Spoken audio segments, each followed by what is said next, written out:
चाहे दुर्गा माँ हो, चाहे काली माँ हो, चाहे वह माँ हो जिस माँ ने हम और आपको जन्म दी है।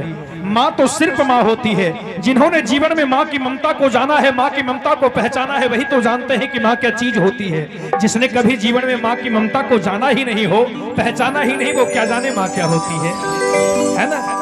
एक बार मैया के नाम पर जिनको जिनको अपनी माँ से प्रेम है, जो जो अपनी माँ को मानते हैं, एक बार बुलंद आवाज में जयकारा रहे, बोलिए प्रेम से शेरा वाली मैया की जय हो। बिल्कुल इसी तरह आपका प्रेम और आपका सहयोग मिलता रहे। आइए, माता रानी से निवेदन है, सामने माँ की मूर्त है, भक्त माँ के दरबार में खड़े होकर माँ से प्रार्थना करता है, माँ ए मैया और गंगा जी के तीरवा देवी और मैया के मंदिरवा हे राम भोरे हो भोरे ना। बिल्कुल मीठी मीठी करताली होना चाहिए भजन में, जैसे भजन शुरू हो मीठी मीठी करताली होना चाहिए कि गंगा जी के तीरवा देवी और मैया के मंदिरवा हे राम भोरे हो भोरे ना, हे राम भोरे हो भोरे ना। तकहर बनी उठी दर्शन हो भोरे हो भोरे ना, उठी दर्शन हो भोरे हो भोरे ना। गंगा जी के तीरवा देवी मैया के मंदिरवा हे राम भोरे हो भोरे। गंगा जी के तीरवा देवी मैया के मंदिरवा हे राम भोरे हो भोरे ना, हे राम भोरे हो भोरे ना। तकहर बनी उठी दर्शन हो भोरे ना, तकहर बनी उठी दर्शन हो भोरे हो भोरे ना।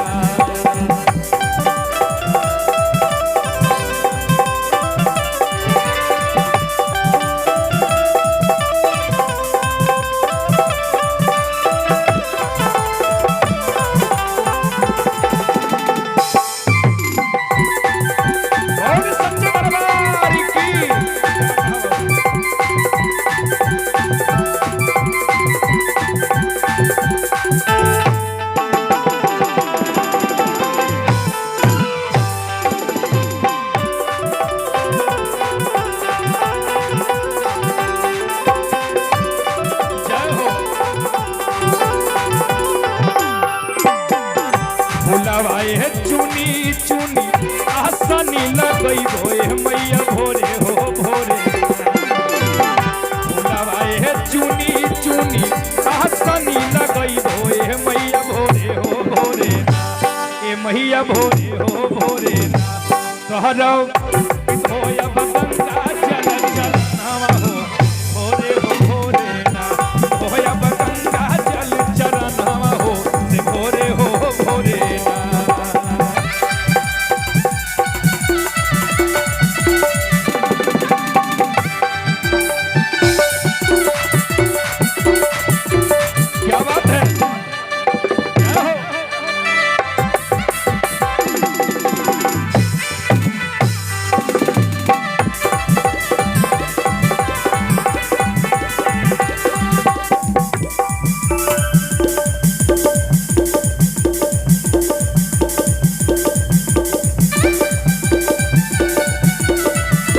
हेलो हेलो, कितने सुंदर धुन बजा रहे हैं और क्या बजा रहे हैं, और फिर से भैया क्या बजा रहे थे।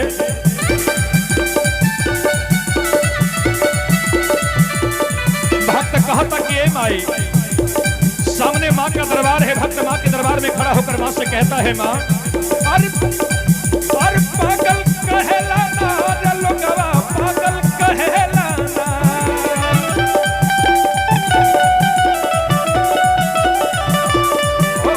पागल कहेला ना रे लोगवा, पागल कहेला ना कि हम का भक्त कहता कि ए माई और पागल और कहेला ना रे लोगवा, और पागल कहेला ना काहे खातिर कि हम ता माई के हई।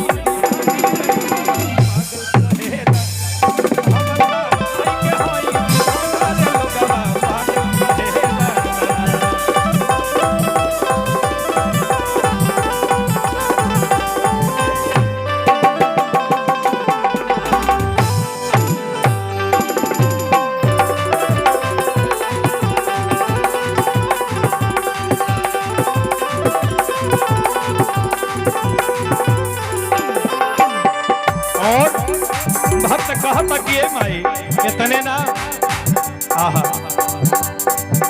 गैया के घिउआ से दिया ना जलैबो ए मैया भोरे हो भोरे।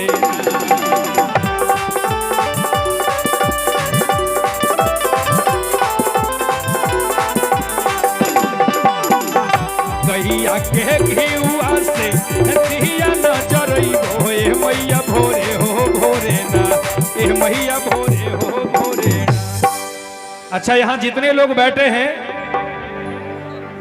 कौन कौन माँ के दरबार में जोत जलाना चाहते हैं? एक बार दोनों हाथ ऊपर कर दीजिएगा। जो जो माँ के दरबार में जोत जलाना चाहते हैं, सामने नवरात्र आ रहा है, और जो जो माँ के दरबार में यानी माँ के मंदिर में जोत जलाना चाहते हैं, एक बार दोनों हाथ ऊपर कर दीजिएगा।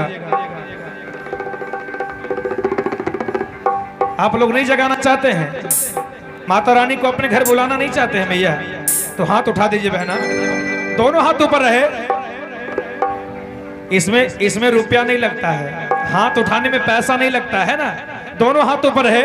भैया आप लोग माता रानी जी को घर बुलाना चाहते हैं, दोनों हाथ ऊपर रहे भैया, और मीठी मीठी करताली के साथ कहेंगे क्या? हर गैया के घिउआ से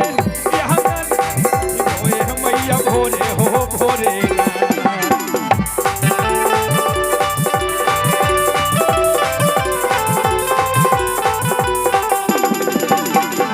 गैया के घिउआ से दिया न जरैबो ए मैया भोरे हो भोरे ना ए मैया भोरे हो भोरे ना।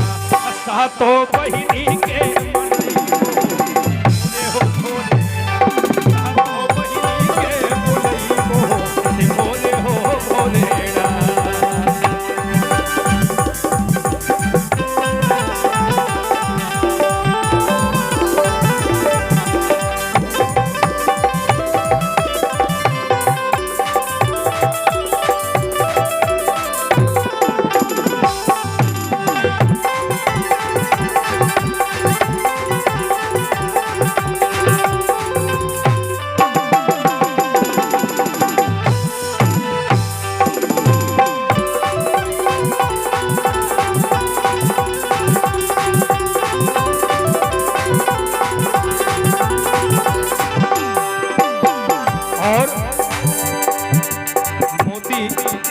भैया जी की तरफ से ये 50 रुपए का प्रेम छाप रहा है।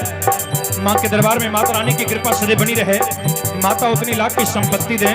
बोली सच्चे दरबार की, बोली माता रानी की। और कहना है बालक तो बेदर्दी से पाचरा गबई भोए मैया भोरे हो भोरे ना।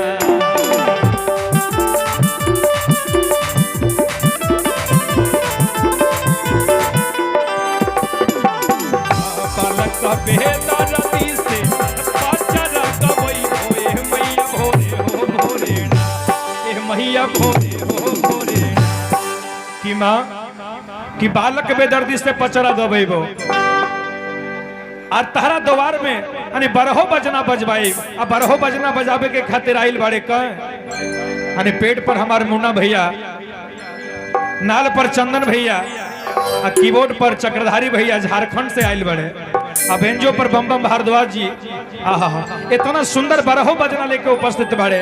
भक्त कहता कि ए माई अरे बालक कह बेदर्दी से अरे पाचरा गबई भोए मैया भोरे हो भोरे ना ए मैया भोरे हो भोरे ना। तब बरहो बजाना बजबई भोरे हो भोरे ना, बरहो बजाना बजबई